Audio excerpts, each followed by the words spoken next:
Budget की speech में finance minister ने 4 बरादरियों का जिक्र किया। भारत की सबसे बड़ी अक़लियत मुसलमान है 17 करोड़। मैं हुकूमत से जानना चाहता हूं कि क्या 17 करोड़ मुसलमानों में गरीब नहीं है, नौजवान नहीं है, किसान नहीं है, ख़वातीन नहीं है? वतन अजीज़ में सबसे गरीब मुसलमान है, सबसे ज़्यादा नाखवानगी मुस्लिम ख़वातीन में। AIDS और PLFS का डेटा ये बताता है कि मुसलमानों में सबसे कम असासे हैं और कंजम्पशन लेवल दूसरे मजहबी ग्रुपों के बनिस्बत सबसे कम है। तालीमी इदारों में मैडम 15 और 24 साल की उम्र में भर्ती एनरोलमेंट में मुसलमानों की सिर्फ 29%, शेड्यूल कास्ट की 44%, हिंदू OBC के 51% और हिंदू अपर कास्ट की 59% है। हायर एजुकेशन मुसलमानों का एनरोलमेंट सिर्फ 5% है। PLFS का 2018-19 का डेटा वेज एम्प्लॉयज़ बताता है कि मुसलमान 22% थे, 2022-23 में 15% हो चुका है। सेल्फ एम्प्लॉयमेंट में मुसलमान हिंदू सिख से ज़्यादा 58.4% है। रेगुलर वेज एम्प्लॉयमेंट में सबसे कम मुसलमान है 15% और कैजुअल लेबर में सबसे ज़्यादा मुसलमान 26% है। तो मुसलमानों का शेयर रेगुलर एम्प्लॉयमेंट में लॉस हो रहा है एम्प्लॉयमेंट का। मुसलमान नौजवानों का ना रोज़गार मिलता है, ना तालीम के मौक़े, ना हुकूमत उनको कोई तरबियत सहूलत दी जाती है। मैं मोदी हुकूमत को एक मुसलमानों का एक अछूत बना दिया है, ना कोई सियासी नुमाइंदगी है, ना मुल्क की तरक्की में इनका कोई हिस्सा दिया जा रहा है। मैं मैडम माइनॉरिटी वेलफेयर मिनिस्ट्री में 2023-24 में 38% की बजट में कमी कर दी गई, 5,000 से 3,000 करोड़ कर दिया गया। इस साल के बजट में सिर्फ चंद 100 करोड़ का इजाफा किया गया, मगर 23-24 के बजट के लेवल पर पैसे मुख्तसर नहीं किए गए।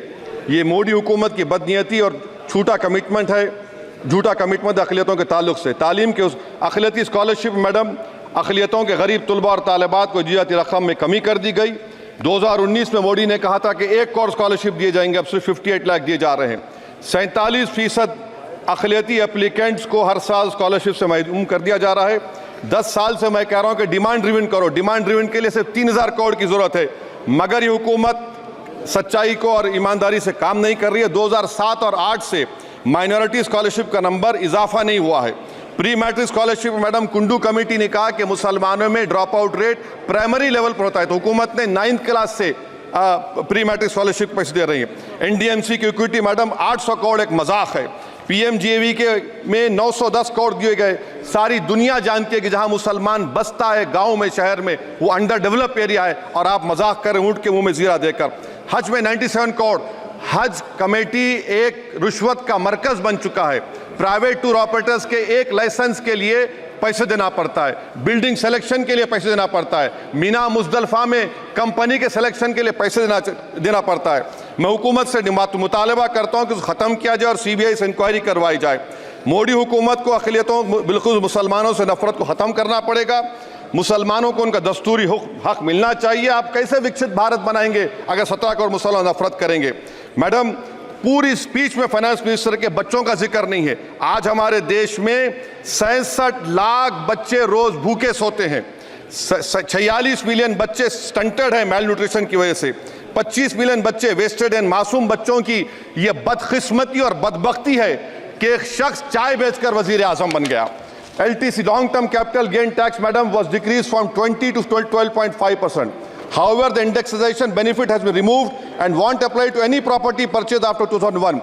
This will be detrimental to the growth of real estate, limit household capital formation and impact employment generation in construction sector. This change in LTCG is a quasi-wealth tax on household, particularly the middle class.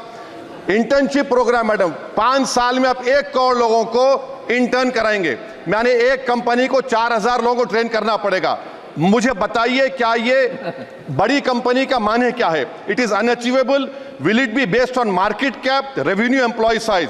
May be prime minister Modi is saying to Agniveer to do internship after 4 years of service in armed forces. Madam, 21 billion people have given up all hope and stopped looking for jobs.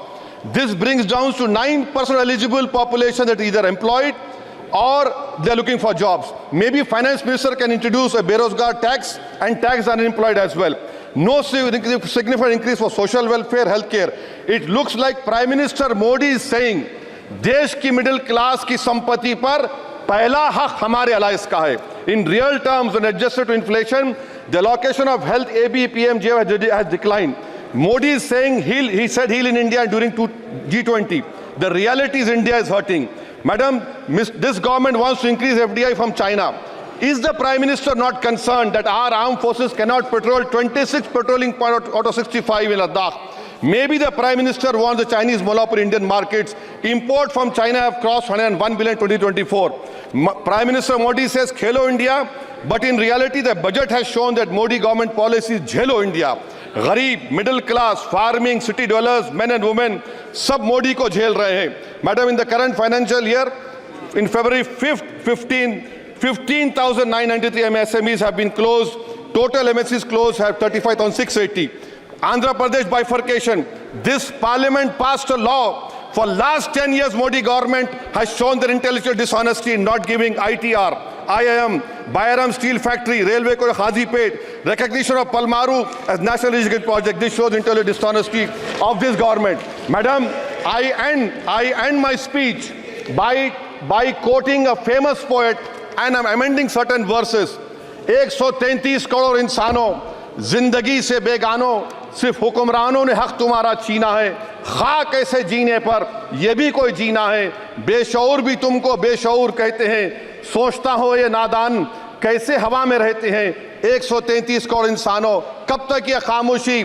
चलते फिरते जिंदानों, गरीब खवातीन, नौजवानों, किसानों से रोने की सदाएं आती हैं. जब शबाब पर आकर खेत लहलाता है, किसके नयन रोते हैं, कौन मुस्कुराता है? काश तुम भी समझो, काश तुम भी जानो किस कदर भयानक है जुल्म का ये ढब. देखो रख्स से आतिश व आहन देखते ही जाओगे, होश में ना आओगे. और अनएम्प्लॉयमेंट पर अभी बोला गया नौकरियां दे रहे हैं, तो शायर ने इनके बारे में अच्छा कहा कि फूल शाखों पर खिलने लगे तुम कहो, जाम जिंदों को मिलने लगे तुम कहो, चाक सीनों के सिलने लगे तुम कहो. इस खुली झूठ को, जहन की लूट को मैं नहीं मानता, मैं नहीं जानता. शुक्रिया मैडम.